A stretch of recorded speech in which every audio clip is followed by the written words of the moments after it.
Selamat sore Bapak Ibu Saudara yang dikasihi Tuhan. Siap ditaburi dengan kebenaran firman Tuhan.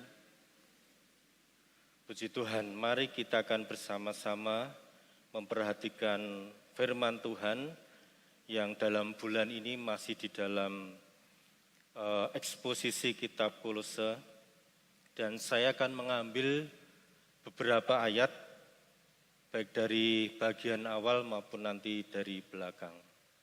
Kita akan baca dahulu di dalam Kolose pasal 1 ayat 3 sampai 6 dilanjutkan ayat 12 sampai 14. Mari saya undang kita bangkit berdiri. Demikian firman Tuhan dari Kolose pasal 1 mulai ayat yang ketiga. Kami selalu mengucap syukur kepada Allah Bapa Tuhan kita Yesus Kristus. Setiap kali kami berdoa untuk kamu, karena kami telah mendengar tentang iman-Mu dalam Kristus Yesus dan tentang kasih-Mu terhadap semua orang kudus. Oleh karena pengharapan yang disediakan bagi kamu di surga.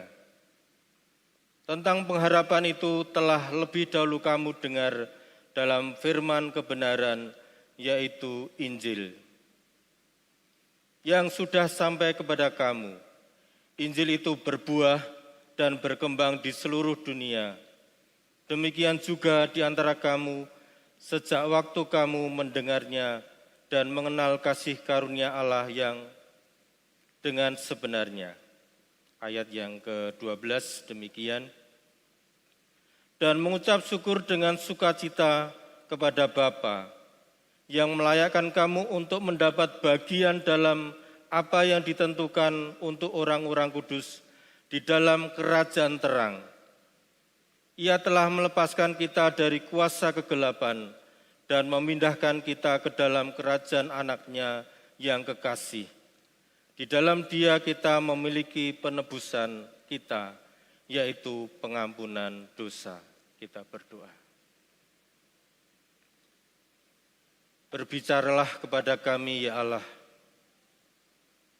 Urapi hamba-Mu, urapi kami semua.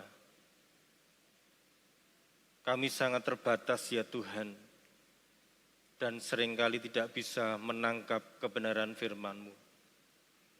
Tetapi biarlah Roh Kudus yang memberi hikmat kepada kami.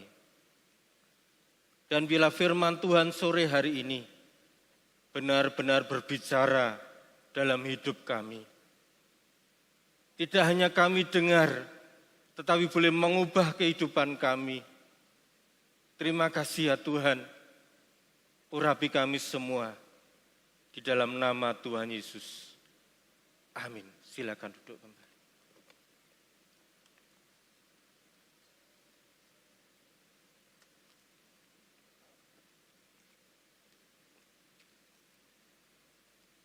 Bapak Ibu Saudara yang dikasihi Tuhan, saya mengajak kita coba renungkan tentang Paulus.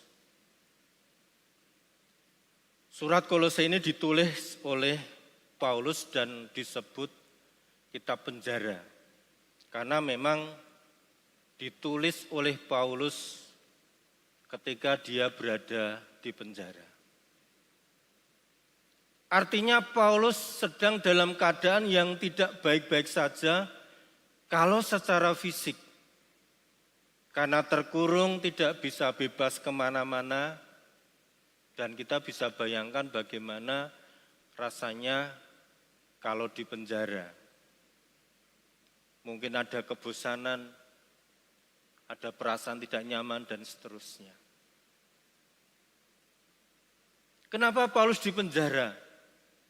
Karena dia memberitakan kebenaran tentang Tuhan Yesus. Bahkan dia adalah seorang tokoh yang betul-betul serius di dalam melayani pekerjaan Tuhan. Dan sangat tampak sekali bagaimana giatnya Paulus di dalam memberitakan firman Tuhan. Sehingga Paulus kita tahu dia keliling kemana-mana memberitakan kebenaran firman Tuhan. Dipenjara berkali-kali, tidak hanya satu kali. Beberapa tempat dia dipenjara. Jadi dia dalam keadaan yang tidak baik-baik saja secara fisik. Tapi semuanya itu dilakukan oleh karena dia berjuang untuk pekerjaan Tuhan. Coba kita renungkan kenapa Paulus begitu serius melayani pekerjaan Tuhan. Sampai rela mengorbankan kepentingan dirinya sendiri. Kalau dibandingkan sebelum Paulus percaya kepada Kristus, secara dunia Paulus lebih nyaman. Karena dia punya kekuatan, punya power, dan saya yakin juga kehidupannya lebih terjamin. Tetapi ketika melayani pekerjaan Tuhan, boleh dikatakan hidupnya menderita, sengsara. Kalau saudara lihat di dalam pasal berikutnya, di situ juga Paulus menyaksikan bagaimana penderitaannya, bagaimana dia merasa susah, merasakan adanya pergumulan karena melayani pekerjaan Tuhan. Tapi kenapa Paulus begitu semangat, begitu berjuang untuk Tuhan? Coba bandingkan dengan kita. Sejauh mana saudara berjuang untuk Tuhan? Tidak sampai seperti Paulus. Kita baru berjuang mungkin seminggu sekali beribadah saja, kadang-kadang ada yang keberatan. Diminta membaca firman Tuhan setiap hari, masih banyak yang bolong-bolong atau bahkan ada yang tidak pernah membaca firman Tuhan. Belum berbicara mengenai tantangan, belum berbicara mengenai tekanan. Tekanannya hanya mungkin karena kita merasa sebagai minoritas saja, tetapi di Salatiga kita melihat kita masih merasa nyaman-nyaman saja. Dan kalau saya merenungkan tentang saya, saudara, saya juga belum berjuang untuk Tuhan. Masih banyak berjuang untuk diri saya sendiri. Bagaimana supaya saya bisa berhasil dalam studi, ya kalau saya ingat-ingat dari awal dulu ya. Bagaimana supaya saya bisa mendapatkan sesuatu?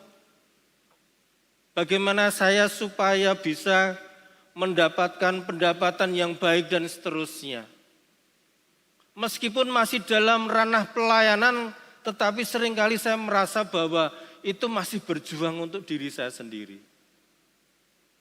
Berbeda dengan Paulus, mengorbankan semuanya, mengorbankan fisiknya, mengorbankan waktunya, mengorbankan segala yang dia punya, bahkan dia bekerja sendiri untuk mencukupi pelayanannya.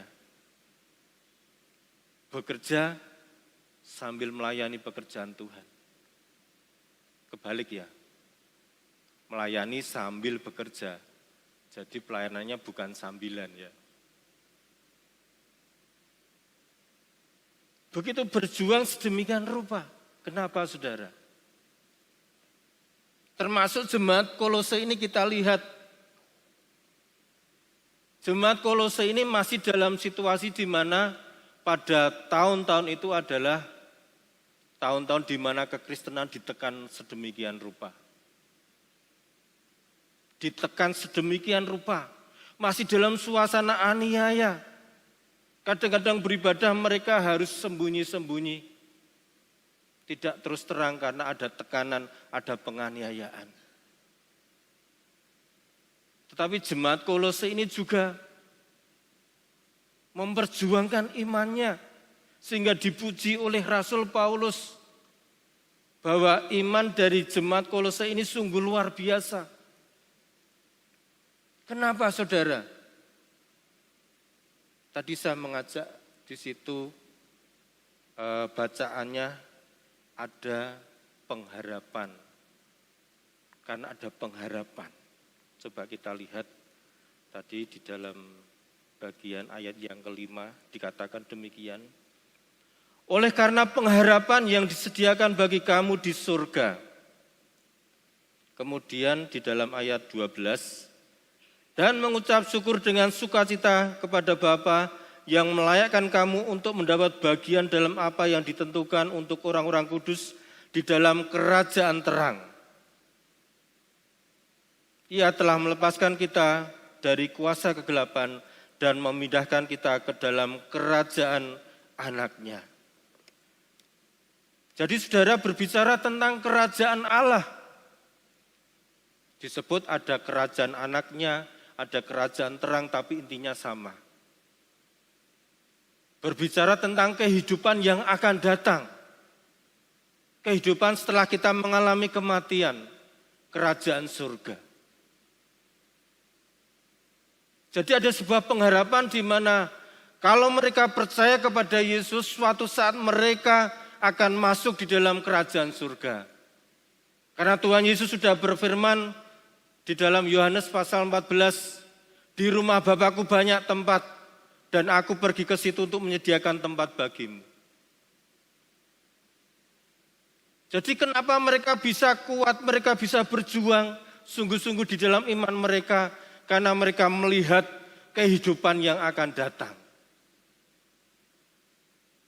Saudaraku yang dikasihi Tuhan, karena kita hidup di dunia ini sekarang seringkali mata kita tertutup dengan kehidupan yang akan datang.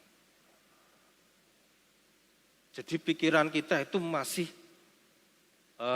terhadap sesuatu yang kita lihat, sesuatu yang kita jumpai sehari-hari. Bagaimana kita hidup, bagaimana kita makan, minum, bagaimana bisa mengatasi masalah-masalah yang kita hadapi di keluarga, di pekerjaan. Bagaimana bisa menyelesaikan tugas-tugas yang ada. Baik guru maupun mahasiswa, siswa semuanya banyak tugas. Apalagi guru zaman sekarang ya, banyak yang mengeluh juga. Karena tuntutan, bukan tuntutan mengajar yang jadi berat, tapi tuntutan administrasi. Ya. Sama, ibu rumah tangga juga banyak tuntutan. Jadi seringkali pikiran kita tertuju kepada sesuatu yang kita hadapi. Inilah kenapa saudara, kemudian kita tidak berjuang. Bagaimana kita bisa hidup berkenan di hadapan Allah, bagaimana kita bisa menyenangkan hati Tuhan, bagaimana supaya kita diberkenan Tuhan. Bisa kita nilai dalam kehidupan kita sehari-hari saudara. Berapa jam saudara berdoa kepada Tuhan? Berapa jam saudara mencari Tuhan? Berapa jam saudara melakukan aktivitas untuk diri saudara sendiri? Kalau kita mencintai Tuhan, percaya kepada Tuhan Yesus, seharusnya waktu kita berikan kepada Tuhan. Rindu berjumpa dengan Tuhan Yesus setiap hari. Berdoa kepada Tuhan Yesus setiap hari. Dan berdoa yang sifatnya bukan laporan ya, Bapak Ibu Saudara. Bukan permintaan, bukan. Bukan laporan, Tuhan terima kasih untuk makananmu, untuk makanan hari ini. Tuhan tolong Tuhan hari ini saya butuh ini, butuh ini, butuh ini. Tuhan tolong cukupi. Bukan itu. Tetapi sudahkah kita betul-betul berjuang untuk dekat dengan Tuhan? Jadi ini saudara, yang pertama saya ingin mengajak kita punya kesadaran kenapa kita harus berjuang untuk iman kita. Karena hidup kita sebenarnya adalah di dunia yang akan datang. Kekal, panjang. 70 tahun, 80 tahun dibandingkan dengan tidak ada batas waktu. Begitu lama. Dan itu seharusnya yang harus kita perjuangkan, bukan kehidupan yang sekarang ini. Saya tidak bermaksud menghalangi saudara untuk berjuang dalam berhasil, tidak. saudara tetap harus sekolah dengan benar, studi dengan benar, bekerja dengan baik. Karena selama kita hidup di bumi ini juga kita bisa melayani Tuhan dalam segala apa yang kita lakukan. Tapi mari kita mulai sungguh-sungguh lebih mencari Tuhan. Lebih hidup di dalam Tuhan. Lebih memperjuangkan iman kita di hadapan Tuhan. Kalau tidak kita akan mengalami kegagalan, saudara.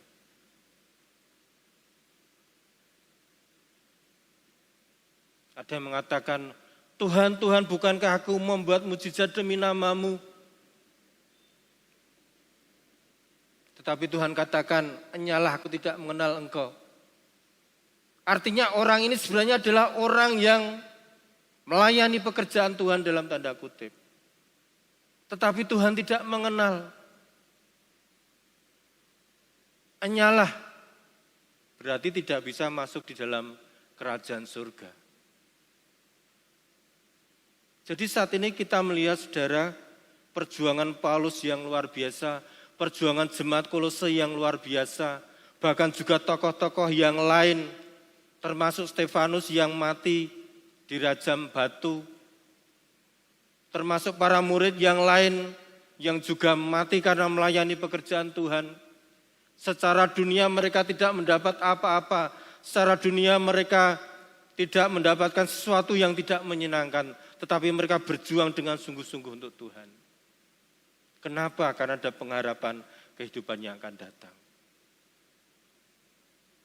Jadi saat ini, saudara, meskipun kau masih muda ya, persiapkan saudara untuk bisa berkenan di hadapan Allah.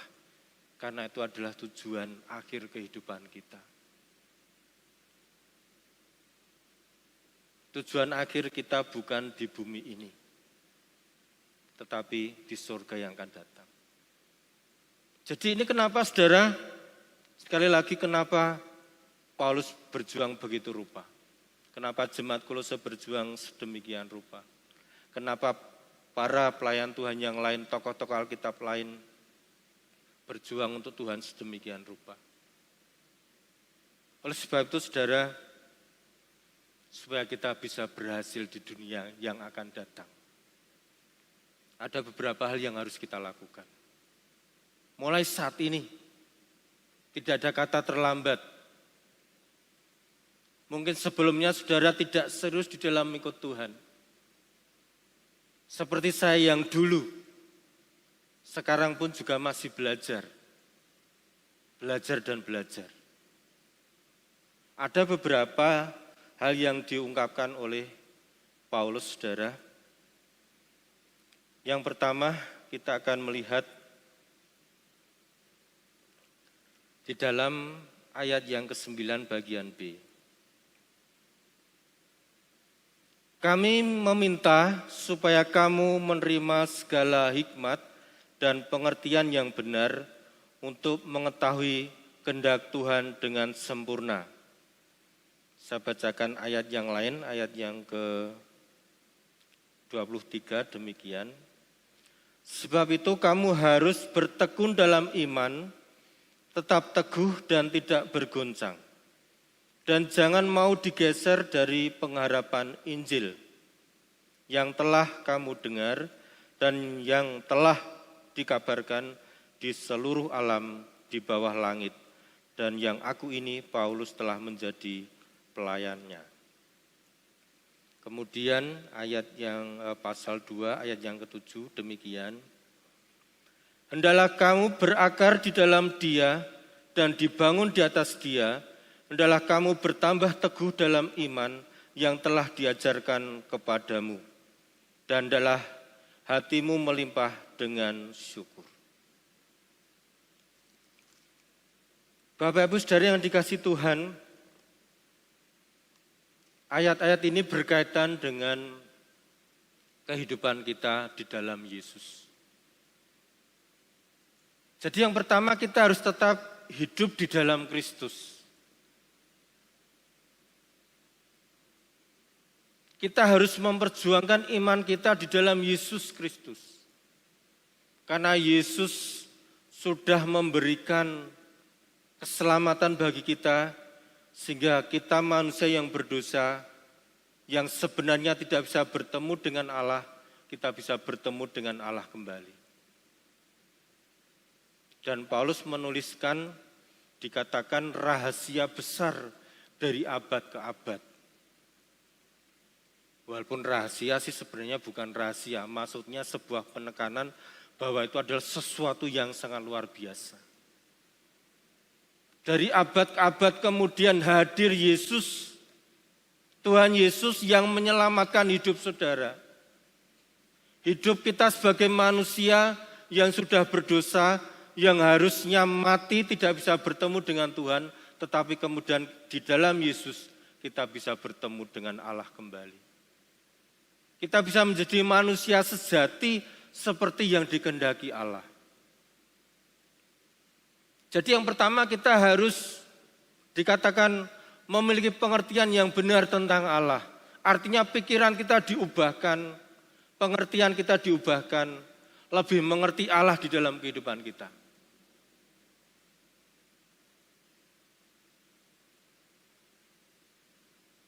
Kebanyakan kita hanya berjuang untuk sebuah pengetahuan di dalam otak kita yang berkaitan dengan dunia ini. Orang belajar sepandai-pandainya, setinggi-tingginya, dari SD sampai universitas. Hanya mengolah otaknya supaya pandai. Tapi kita melihat berapa banyak orang yang pandai tetapi hidupnya hancur. Tadi saya membaca berita seorang wanita mahasiswi dia praktek bekerja di sebuah bank apa gitu ya, dan dia punya kesempatan untuk membobol rekening-rekening yang terblokir ya, sehingga kemudian dia bisa mendapatkan sekitar 1 miliar lebih. Seorang mahasiswi artinya dia seorang yang pandai. Tetapi karena tidak mengenal Allah, dia tidak bisa membedakan ini boleh atau tidak. Mungkin sebenarnya bisa sih ya, suara hatinya pasti berkata jangan, tetapi karena imannya tidak kuat, dia melakukan dosa.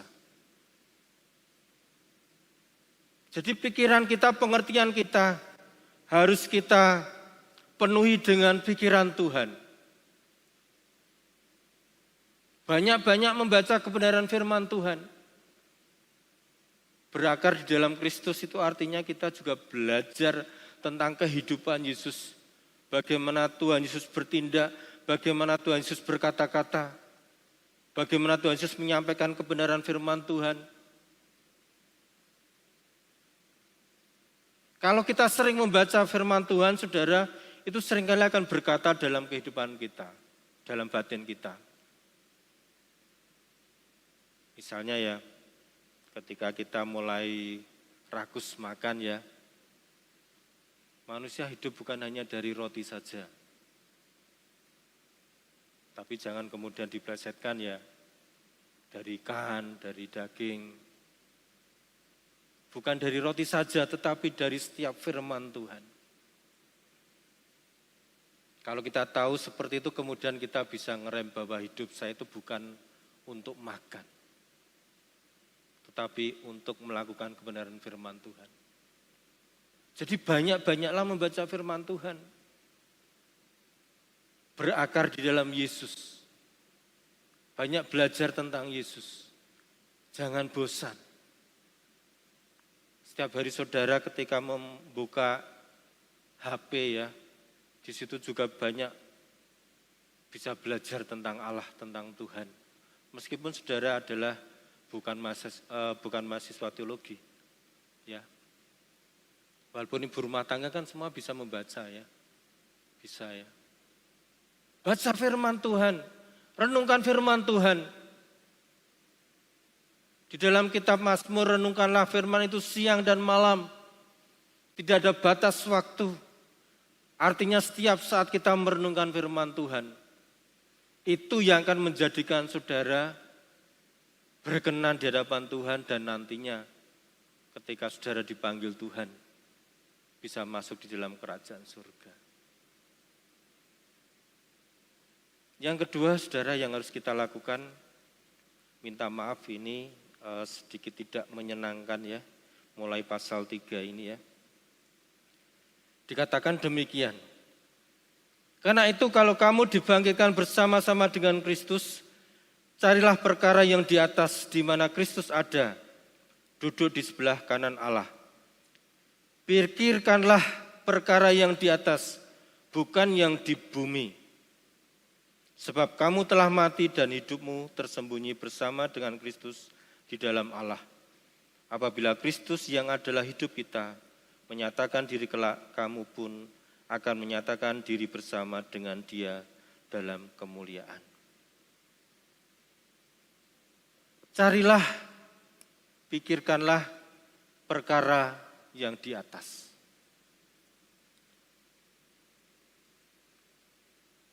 Carilah, pikirkanlah perkara yang di atas. Biasanya yang Bapak Ibu Saudara cari apa? Yang Bapak Ibu Saudara pikirkan apa? Wah, enaknya bulan ini jalan-jalan kemana ya? Wah, di sana ada pemandangan indah. Ada restonya yang bagus. Wah, kayaknya nyaman. Bukan tidak boleh, saudara ya. Saya bulan yang lalu juga pergi ke tempat wisata dengan istri dan anak dalam segala keterbatasan. Bukan tidak boleh, bukan. Tapi coba kita bandingkan, seberapa banyak kita memikirkan tentang Allah, memikirkan hal yang di atas tentang surga, tentang Allah, dengan pikiran-pikiran yang ada di bumi. Sekali lagi, kebanyakan kita masih resah dengan apa yang kita hadapi. Yang kita pikirkan adalah hidup kita. Bagaimana hidup saya, bagaimana supaya nyaman, bagaimana supaya masalah selesai, dan seterusnya. Pikirkanlah perkara-perkara yang di atas. Ketika saudara memikirkan bagaimana kuliah, bagaimana menyelesaikan pekerjaan hari ini, ya, bagaimana bisa mendapatkan jodoh, ya, tetap utamakan, pikirkanlah Tuhan dalam hidupmu.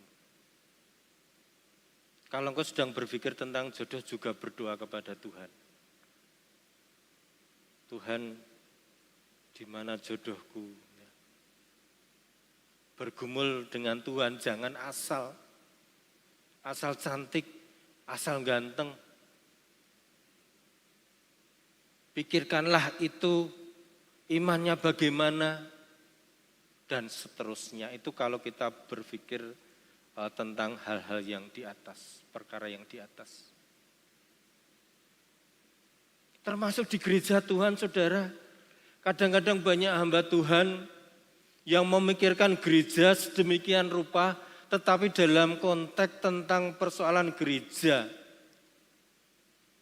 tentang organisasi, tentang bagaimana bisa melaksanakan sesuatu yang baik, menyenangkan bagi jemaat, tetapi tidak berpikir tentang bagaimana segala sesuatu ini sebenarnya dilakukan untuk menyenangkan Tuhan. Ini bahaya, saudara ya. Banyak gereja Tuhan yang memikirkan bagaimana gereja begitu kelihatan luar biasa, tetapi tidak memikirkan apakah itu berkenan di hadapan Tuhan. Jadi saudara, segala sesuatu itu harus dipikirkan sesuai dengan kehendak Tuhan atau tidak. Berpikir ke atas. Kalau saya mengerjakan pekerjaan rumah, ini sesuai dengan kehendak Tuhan atau tidak. Kalau saya mengerjakan pekerjaan ini sesuai dengan kehendak Tuhan atau tidak. Kalau perlu, kalau memang Tuhan tidak menghendaki, jangan lakukan. Yang berikutnya saudara ini lebih tidak menyenangkan. Ayat yang kelima dari pasal yang ketiga. Demikian. Karena itu matikanlah dalam dirimu segala sesuatu yang duniawi, yaitu percabulan, kenajisan, hawa nafsu, nafsu jahat dan juga keserakahan yang sama dengan penyembahan berhala. Semuanya itu mendatangkan murka Allah atas orang-orang durhaka. Dahulu kamu juga melakukan hal itu ketika kamu hidup di dalamnya, tetapi sekarang buanglah semuanya ini, yaitu marah, geram, kejahatan, fitnah, kata-kata kotor yang keluar dari mulutmu. Jangan lagi kamu saling mendustai, karena kamu telah menanggalkan manusia lama serta kelakuannya. Matikanlah dalam dirimu segala sesuatu yang duniawi. Saudara, sangat sulit mematikan daging. Mematikan daging sangat sulit. Dalam banyak hal yang berkaitan dengan daging itu seringkali sangat sulit dimatikan. Misalnya ya, ibu-ibu yang punya hobi shopping, belanja ya, itu kan kaitannya dengan daging ya. Kalau sudah punya kebiasaan itu, biasanya sangat sulit untuk bisa melepaskan. Kadang-kadang bukan soal kebutuhan, bukan karena butuh benda itu kemudian pergi berbelanja, bukan. Tapi karena memang hobi shopping. Bapak-bapak juga mungkin punya hobi tertentu. Ada yang gara-gara hobi suaminya itu kemudian keluarganya kacau ya. Yang hobi mancing bisa seharian mancing. Kemarin waktu saya badminton, teman saya cerita, waktu awal-awal dia senang-senangnya badminton, itu malam sampai baru mau pagi itu baru pulang. Istrinya bilang, wis rasa bali sisan.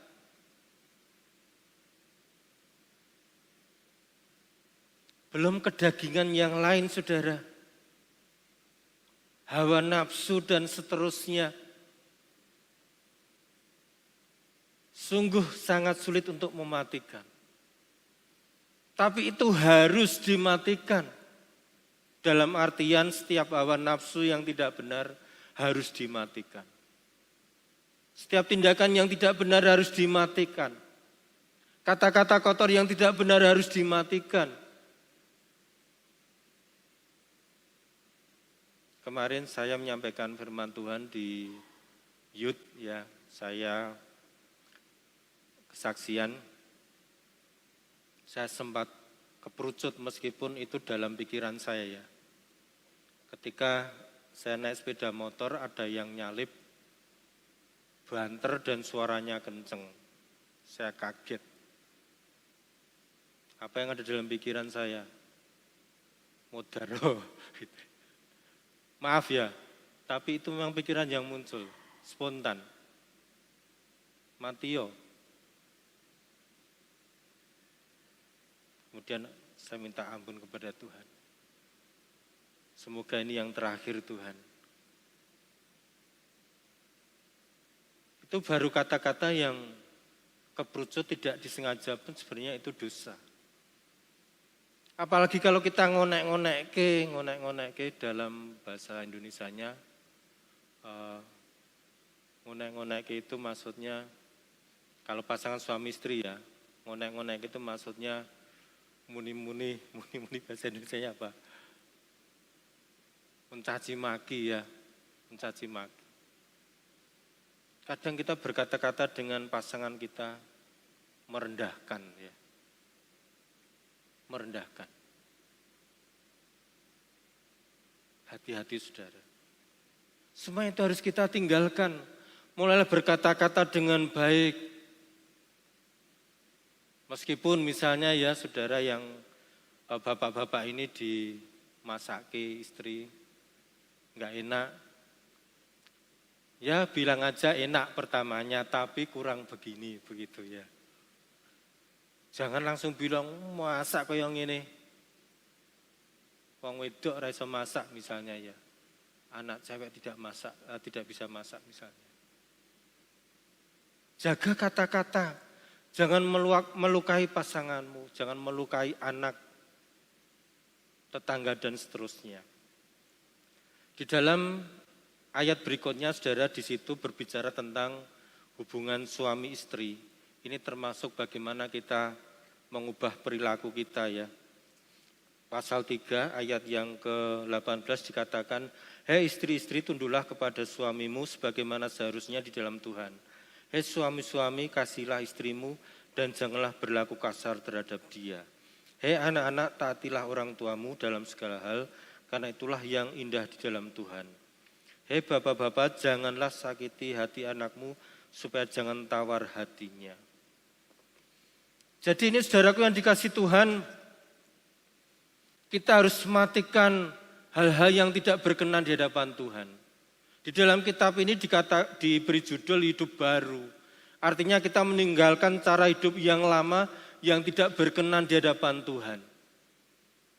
Karena ini yang akan membawa saudara ke dalam kerajaan surga. Kalau engkau masih hidup tidak benar di hadapan Tuhan, kalau engkau masih belum mengutamakan Tuhan dalam hidup ini, masih hanya fokus dengan dunia ini, kalau engkau belum bisa meninggalkan cara hidupmu yang tidak berkenan di hadapan Tuhan, siap-siap nanti Tuhan berkata, enyalah aku tidak mengenal engkau. Jadi kembali ke awal saudara, kenapa jemaat Kolose begitu serius di dalam iman mereka? Karena mereka melihat pengharapan yang luar biasa, bisa masuk dalam kerajaan Allah. Biarlah ini menjadi penekanan dalam hidup kita mulai sekarang. Saudara masih bisa tetap menjalani kehidupan secara biasa. Saya juga masih akan tetap bekerja sebagai seorang guru. Saya juga masih akan melaksanakan aktivitas saya dalam keluarga. Saya juga masih akan olahraga, karena itu adalah tanggung jawab saya supaya hidup saya bisa sehat.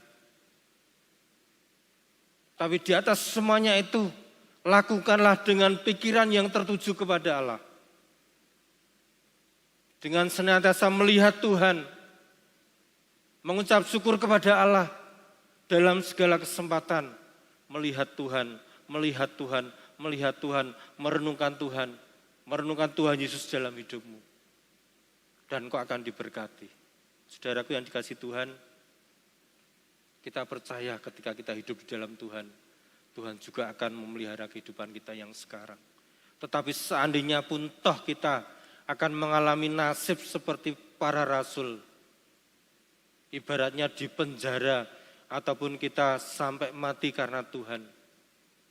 Ketika kita betul-betul hidup di dalam Tuhan, semuanya tidak sia-sia. Karena pengharapan kita adalah hidup kekal dalam kerajaan surga. Amin. Mari kita akan datang kepada Tuhan.